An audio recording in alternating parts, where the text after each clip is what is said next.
역사란 무엇인가? 아와 비아의 투쟁의 기록이다. 아는 나를 말하고 비아는 나 아닌 다른 사람을 말한다. 역사는 곧 나와 다른 사람의 투쟁의 기록인 것이다. 단재 신채호. 나라를 빼앗겼던 암울했던 시절, 어떤 기대도 희망도 가질 수 없었던 그때 역사만이 희망임을 이야기했다. 그는 왜 역사 속에서 희망을 찾으려고 했던 것인가?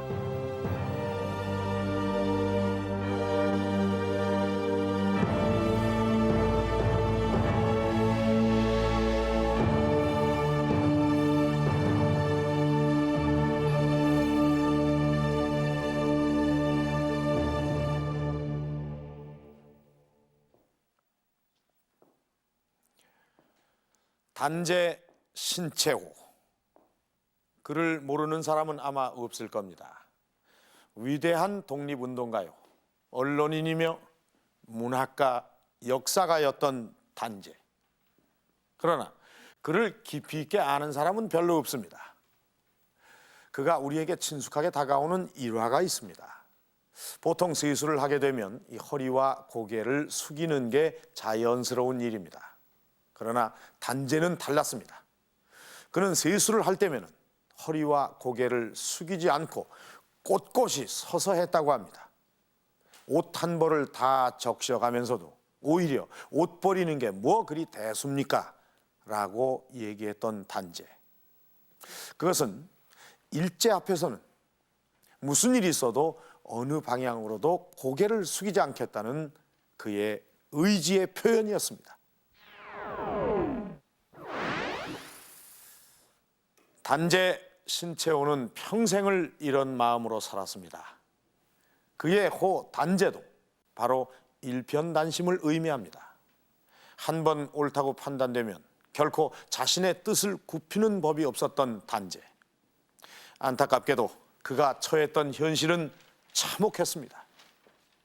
나라의 미래는 더욱 어두워져만 가고 빼앗긴 나라를 되찾고자 때로는 폭력을 선동했고 모든 수단과 방법을 가리지 않았던 단재는 독립이란 절대절명의 과제 앞에서 어떤 선택을 했을까요?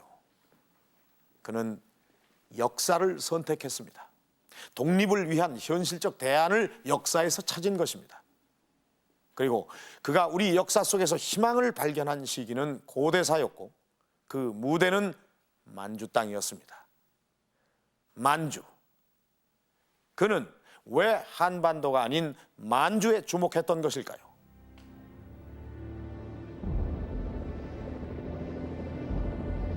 신채호의 새로운 역사 찾기의 무대가 됐던 광활한 땅 만주. 그는 신문 논설에서 단군이 처음 나라를 세울 때부터 가장 중요하게 생각했던 곳이 만주라고 했다. 만주를 지배한 부여족은 우리 민족이고 따라서 만주는 우리 영토임을 강조하고 있다. 만주를 우리 땅이라고 하는 그의 주장은 고구려와 부여족을 우리 민족으로 보는 데서 출발한다.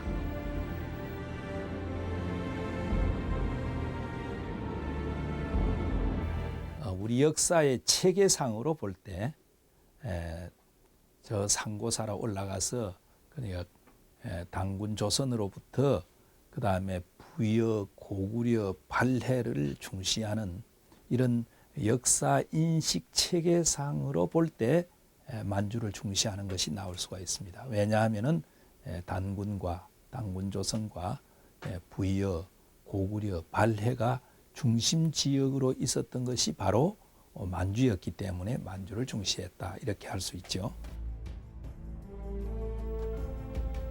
북만주의 흑룡강에서부터 양자강에 이르기까지 단재는 당시까지만 해도 한반도에 국한돼 있던 우리 역사의 무대를 만주까지 넓혀놓았던 것이다.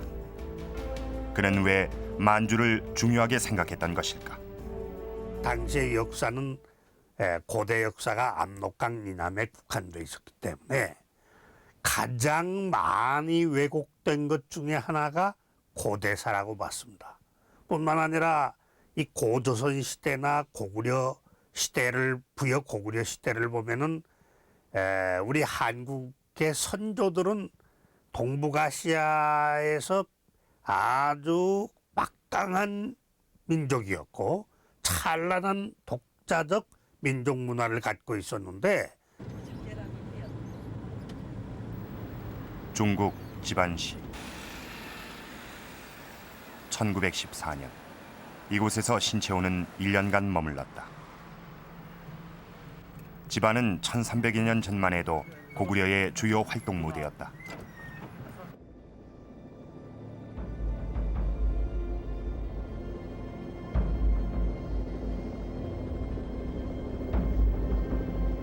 그는 이때 이곳에 흩어져 있는 고구려의 수많은 유적지들을 접했던 것으로 보인다.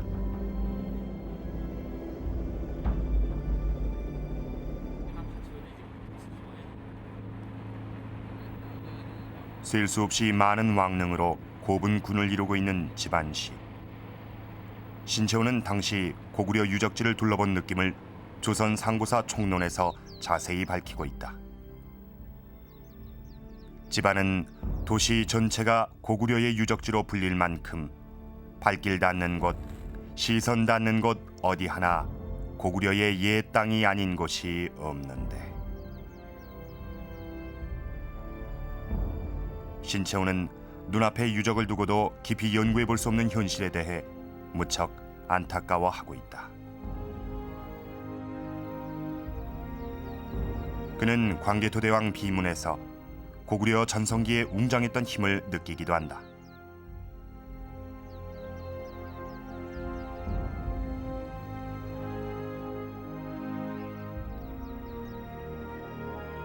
신채호는 고대사를 실증적인 방법으로 고증해 정리했다. 그가 선택한 방법은 그 현장을 직접 발로 뛰어다니는 것이었다. 그 결과 우리 고대사의 많은 부분이 왜곡돼 있는 것을 확인하게 된다.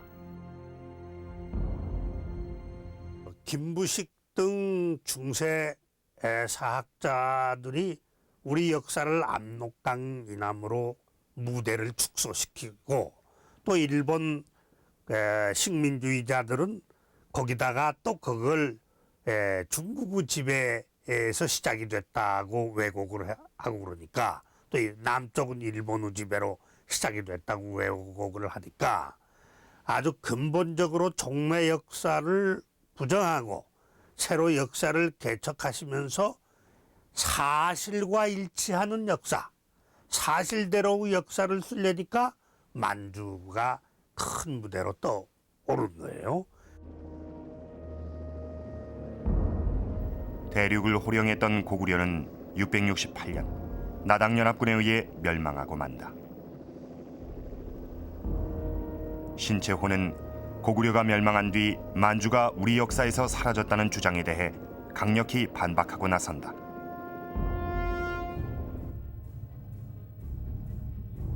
그의 주장은 고구려의 후예인 대조영이 만주에 발해를 세우고 약 300년간 만주를 지배했다는 것이다. 그리고 발해가 우리 민족이 세운 국가임을 그의 논설 독사실론에서 이렇게 강조하고 있다. 발해는 고구려의 후손인 대조영이 세웠고 우리 민족의 국가란 것이다. 따라서 만주가 우리 땅이 분명하다고 했다. 이와 같은 주장은 당시로선 누구도 생각할 수 없었던 것이었다. 중국에 가서는 고적 답사도 했고요. 그리고 중국 북경에 가서는 사고전서를 비롯해서 선진문헌을 굉장히 많이 읽었습니다. 선진문헌은 진나라 이전, 진나라 진시황이 분서갱류를 했는데 분서갱류에서 타지 않은, 없어지지 않은 그런 책들, 그런 문헌들까지도 그가 많이 읽었습니다.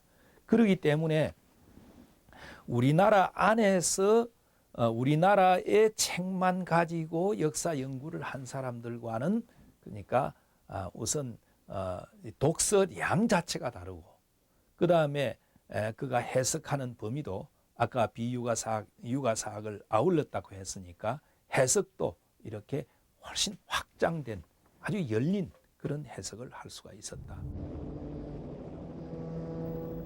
철저한 답사와 수많은 책을 통해 얻어진 그의 새로운 역사 인식은 종전과는 전혀 다른 것이었다. 아는 만큼 보이는 법. 누구보다 역사를 정확히 알고 있었던 신채호. 그는 우리의 고대사와 만주에서 우리의 자랑스러운 역사를 찾아냈고 독립운동을 하는 사람들에게도 우리의 옛 땅에서 나라를 되찾으려고 노력하는 것은 당연한 것임을 강조하고 있다. 당시에 만주가 한국 독립운동과 이민들의 생활 무대였는데 이것이 나무나라가 아니라 옛날에는 고대에는 우리 선조가 역사를 만들고 생활했던 우리의 땅이었다고 하는 것이 훨씬 독립운동을 하는데 정신적으로나 실제적으로나 도움이 되는 고무적인 일이었기 때문에 만주를 아주 깊이 연구를 하고 또 부여 고구려 더 올라가면 고조선에 대한 당시로서는 획기적인 역사를 바꾸어 놓는 새로운 견해와 새로운 연구를 진행시켰었습니다. 현장을 뛰면서 그는 확고한 신념을 얻었다. 역사 속에서 희망을 찾아내려는 신채호의 노력은 그의 저술 조선 상고사로 결실을 맺는다.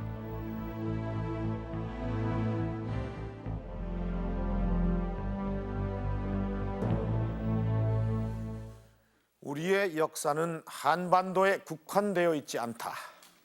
문화도 매우 찬란했다. 신채호의 이런 고대사 인식은 당시로서는 획기적인 것이었습니다. 일본과 중국에 의해 끊임없이 지배를 받은 못난 민족 하찮은 국가라는 오명도 싹 씻어낼 수 있는 방법을 찾은 것입니다. 잃었던 나라를 찾기 위해 찾아간 만주 땅. 신채호는 그곳에서 역사 뒤편에 가려져 있던 강대한 우리의 역사를 확인했던 것입니다. 그는 고대사를 통해 무엇을 주장하고 싶었던 것인가? 잃었던 우리 민족의 자긍심을 되찾고 싶었던 것은 아니었을까요? 어쨌든 신채호가 선택한 이런 역사 연구는 일제에 의해 만주로 강제 이주된 우리 주민들과 또 만주에서 독립운동을 하는 사람들에게 큰 자긍심을 심어주게 됩니다. 이렇게 끊임없이 역사 속에서 암울했던 현실의 돌파구를 찾고자 노력했던 단재. 그는 언론인이었기 때문에 누구보다도 현실을 똑바로 볼 수 있었던 것으로 보입니다. 그가 역사에 몰두하게 되는 계기는 무엇이었을까요?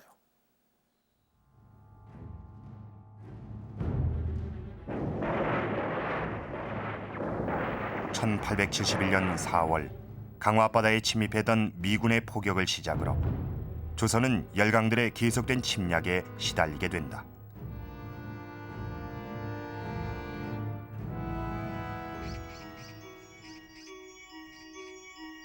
바로 이때 1880년 12월 단재는 조선조 영의정을 지낸 신숙주의 18대 손으로 태어난다. 시골 양반 집안의 살림은 가난했다. 단재가 7살 되던 해 아버지 신광식마저 세상을 떠나고 단재는 할아버지 신성우 밑에서 한학을 배우며 자란다. 어려서부터 책을 가까이 했던 단재는 9살에 중국 역사서 자치통감을 완전히 익혔고 13살 때는 사서 삼경을 독파해 천재란 소리를 듣기도 한다.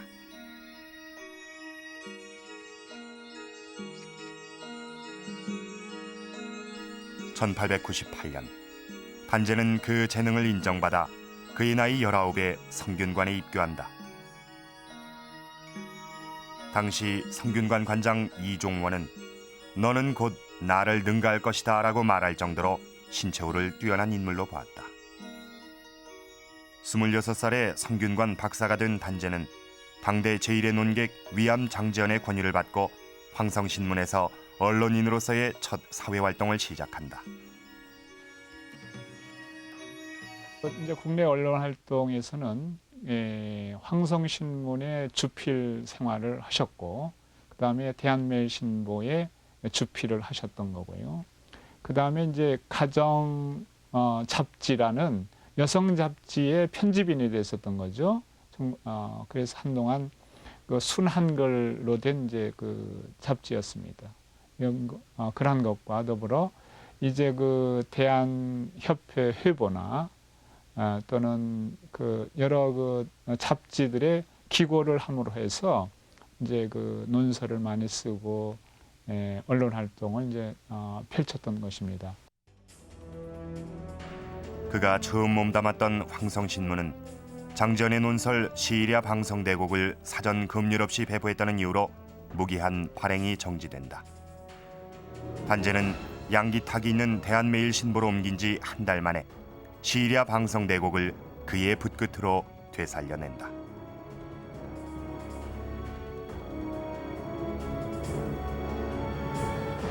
단재는 대한매일신보를 통해 일제 탄압이 강하면 강할수록 논설의 강도를 높여간다.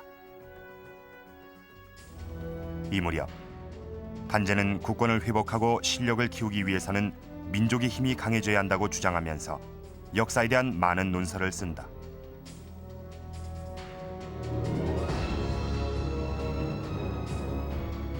역사는 애국심의 원천이다.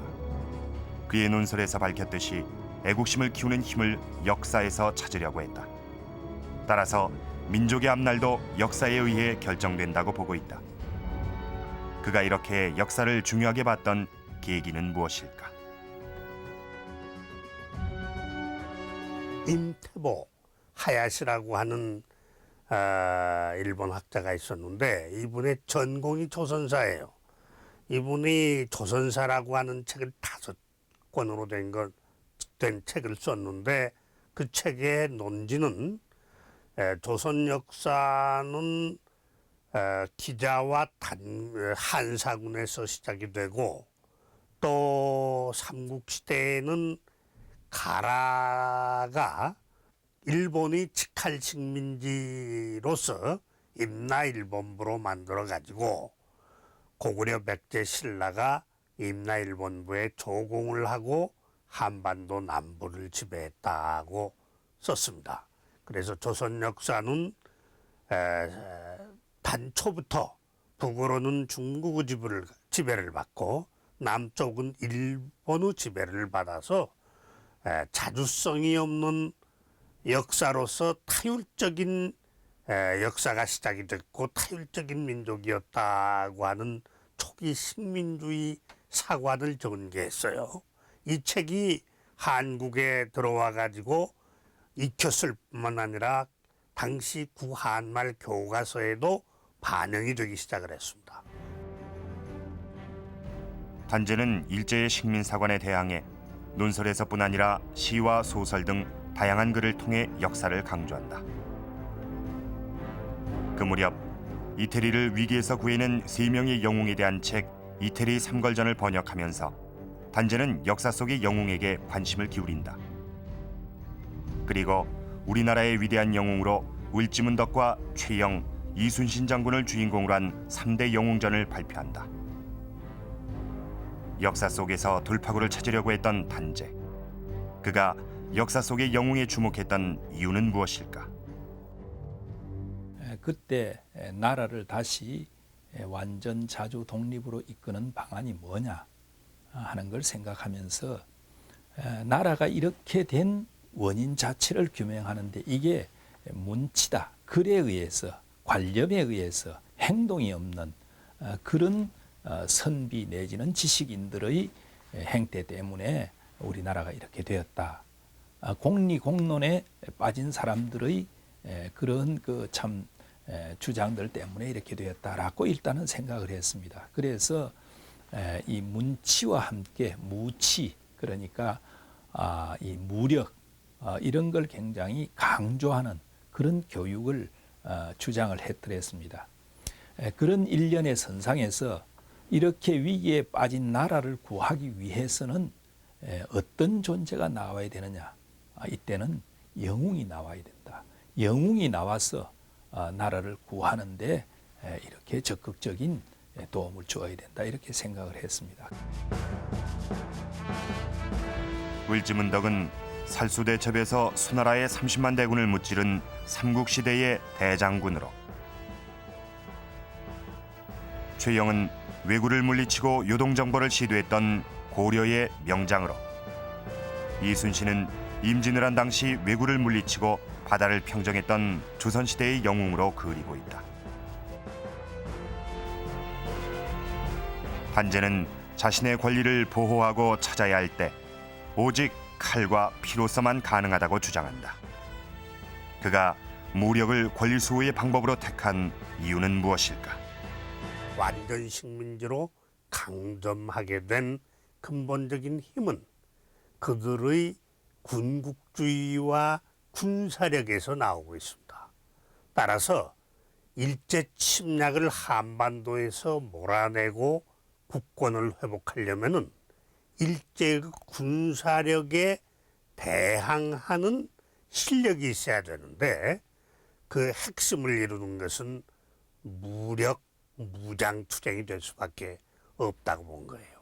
그러니까 침략의 형태가 일제의 무력이기 때문에 그에 대한 저항 투쟁과 국권 회복의 방략도 궁극적으로는 무장단투, 무장투쟁이 핵심에 놓여 있어야 된다고 하는 것이 단재 신채호 선생의 지론이었습니다.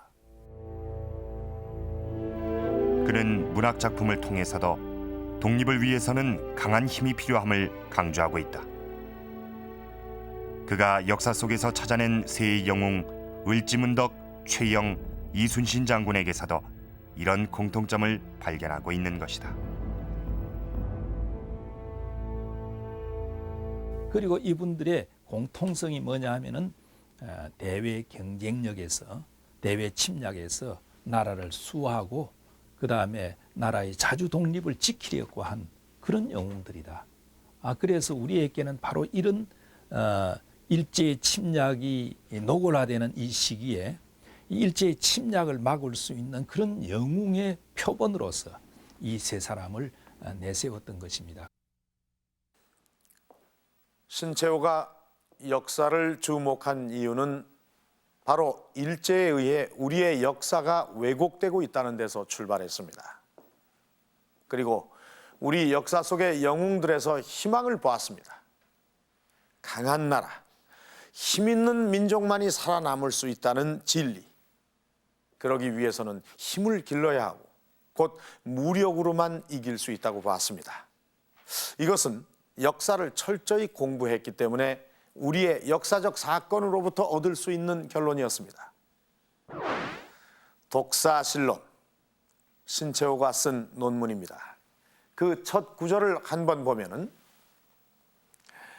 한 국가의 역사는 그 민족의 번영과 멸망을 담고 있어서 민족을 버리면 역사가 없고 그 역사를 버리면 국가라는 것도 대단한 것이 아니니 역사가의 책임이 얼마나 중요한가.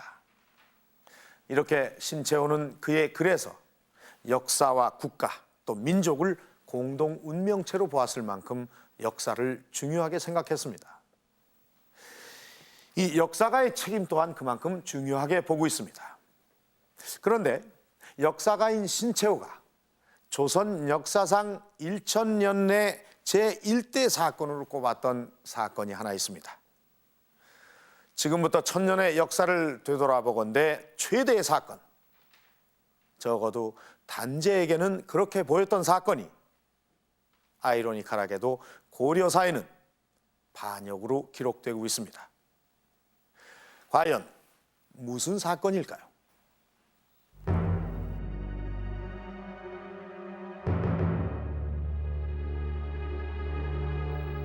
고려 중기 묘청의 난이 바로 그것이다. 묘청에 대한 당대 기록부터 살펴보자. 고려사저료 인종 10년의 기록이다.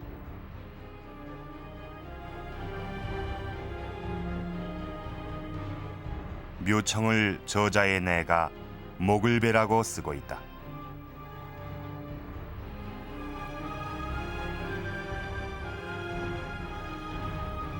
고려사저료 인종 12년의 기록은 어떠한가?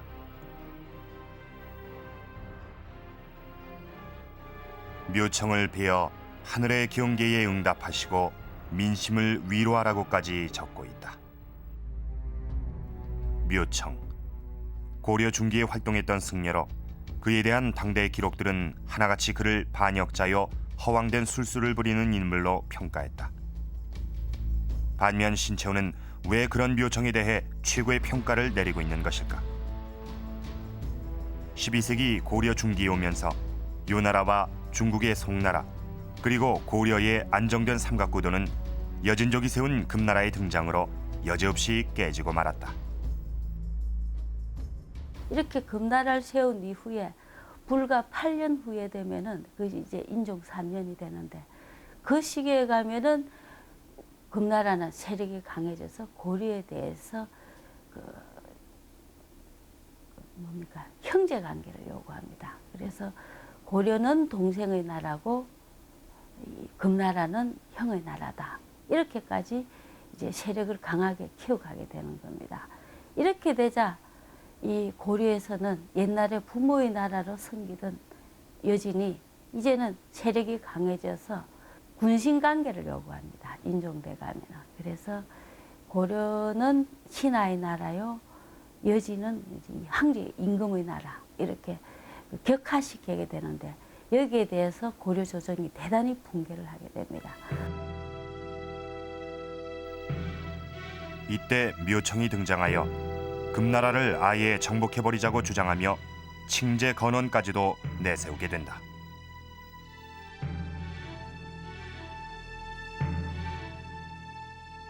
칭제 건언이라고 하는 게 대단히 중요합니다. 황제라 칭하고 그다음에 연호를 정하자. 연호 황제라고 하는 것은 우리가 보통 왕과 황제를 이렇게 구분하지 않는데 중국과 맞설 수 있는 중국의 중심에 황제가 있습니다. 그러니까 황제라고 할 적에는 중국과 대등한 관계다라고 하는 걸 의미하는 것입니다. 그리고 건원이라고 연호를 정한다. 연호라고 하는 것은 독립성을 상징하는 겁니다. 그래서 우리나라에서도 독립성을 강하게 부르짖을 적에는 연호가 나옵니다. 그러나 대부분 고려 때나 조선조 때 보면은 연호가 없습니다. 연호가 없는데 이때 황제라 칭하고 연호를 만들자. 이건 그러니까 독립심의 그 상징으로서 대단히 중요한 거고. 묘청은 이어서 수도를 개경에서 서경으로 옮길 것을 주장한다. 서경에 궁궐을 지어서 수도를 옮기면 천하를 얻을 것이고 금나라도 항복을 할 것이며 주변의 36개국이 신하가 돼서 고려를 따를 것이라고 말하고 있다.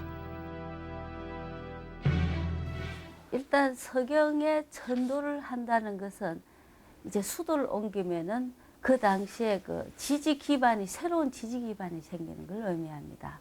그러니까 개경 세력이라고 불리는 그 문벌 귀족들의 그 거대한 개경에 존재하고 있던 세력을 벗어날 수 있다. 그렇기 때문에 이 서경에 가서 새로운 그 지지 기반, 그 기존 지지 기반을 벗어날 수 있는 새로운 전국 구상을 할 수 있다 하는 게 이제 서경으로 천도하는 가장 큰 의미가 되리라고 보여집니다. 그리고 이 서경이라는 것은 원래 이 고구려의 수도였고 북진 정책의 하나의 상징적인 의미를 가지고 있습니다. 당시 상황이 서경천도로 기울어지자 개경을 중심으로 한 김부식 등 문벌 귀족이 반대하고 나섰다. 김부식은 강력하게 급부상하는 금나라와 전쟁을 벌이는 것은 현실적이지 못하다고 주장한다. 문벌 귀족의 강한 반발에 인종은 결국 서경천도를 포기하고 만다.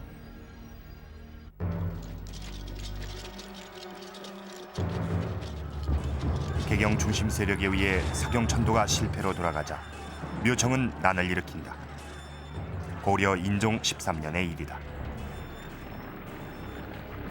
그러나 금나라와의 전쟁보다는 화친을 주장했던 김부식은 묘청의 난을 중대한 도전으로 받아들인다. 결국 묘청의 난은 김부식에 의해 진압되고 만다.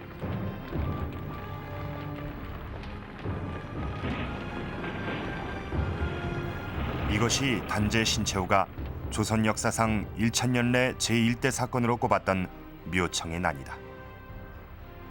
이 사건이 그에겐 왜 그렇게 크게 보였던 것일까?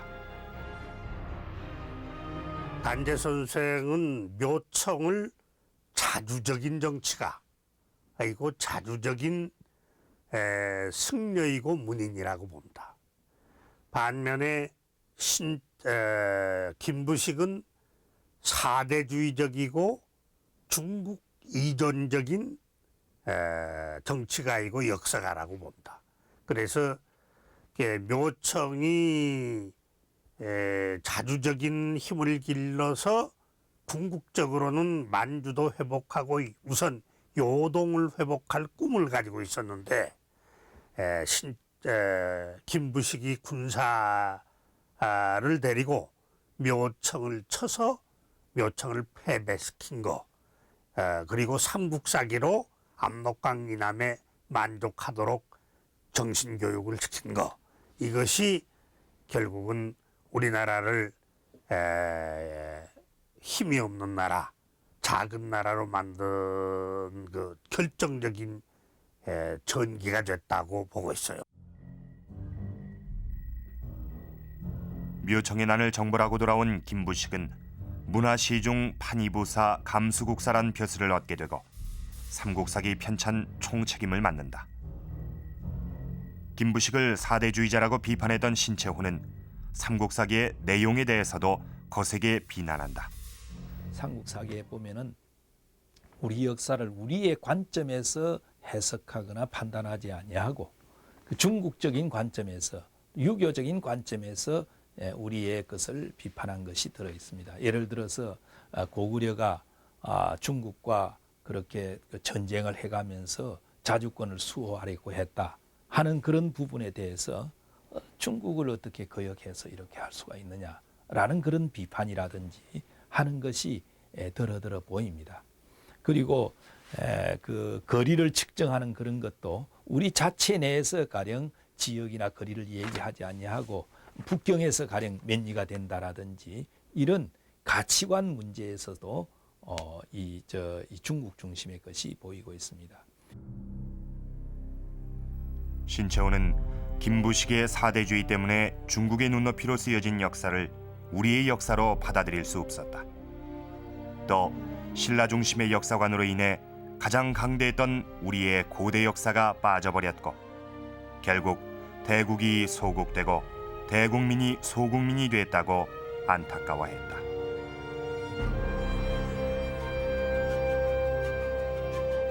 신채호는 삼국사기를 역사서로조차 인정하지 않고 있다. 그는 왜 이렇게 삼국사기를 부정하고 있는 것일까? 제일 중요한 이유는 역시 영향력이 컸기 때문이다. 이렇게 볼 수 있지 않겠습니까? 우리나라에 지금 현존하는 사서 중에서 삼국사기가 가장 오래된 것이고 이 삼국사기를 통해서 우리는 삼국시대나 신라시대 그 이전 시대에 대해서 이제 편린이라도 볼 수 있는 겁니다. 삼국사기가 없었더라면 우리나라는 삼국시대는 어떻게 기록해야 될 것인가 하고 난감할 정도로 삼국사기는 대단히 중요한 의미를 가지고 있습니다. 그렇게 중요한 책이 제대로 써져더라면 우리의 민족 정신을 좀 더 밝혀주고 자주의식이 강했더라면 얼마나 좋을까 하는 그 안타까움이 이제 그 삼국사기에 대한 비판으로까지 이어졌다고 볼 수 있습니다. 사대주의를 비판하고 북벌과 개혁을 내세웠던 묘청. 따라서 단재는 묘청의 난을 역사의 흐름을 바꿔놓을 수 있는 가장 중요한 사건으로 봤던 것이다. 역사는 시대에 따라 새로이 해석되기도 합니다. 그렇다면 신채호의 바람처럼 만약 묘청의 난이 성공했다면 역사는 어떻게 됐을까요?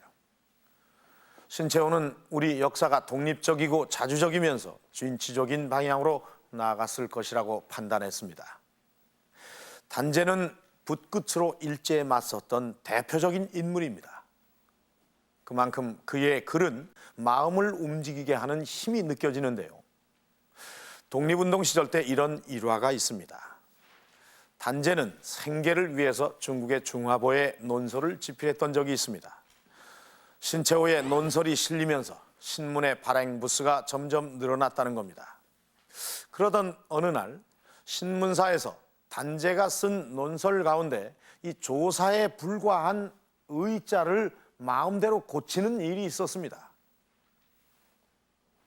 다음 상황은 어땠겠습니까? 신채호는 논설을 중단해버립니다. 독자들이 줄어들고 신문사 사장은 매일같이 단재를 찾아와 사과를 하려 했지만 단재는 끄떡도 하지 않았습니다. 당장 생계가 끊길 지경에 이르렀어도 단재는 그보다 한국인을 무시하는 중국인들의 태도가 참을 수 없었던 것입니다.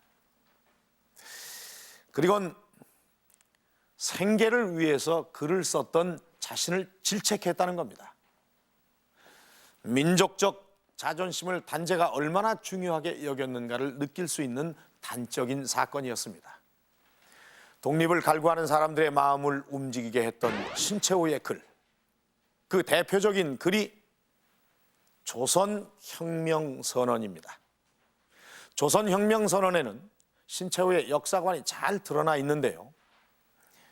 조선혁명선언, 그것은 독립투사들의 바이블이자 행동 지침서로 통했습니다. 투쟁 목표와 대상을 결정하고 그것을 어떻게 실천해야 할 것인지에 대한 구체적인 방법을 제시하고 있는 조선혁명선언. 왜 단재 신채호는 의열단에게 조선혁명선언을 써주었던 것일까요?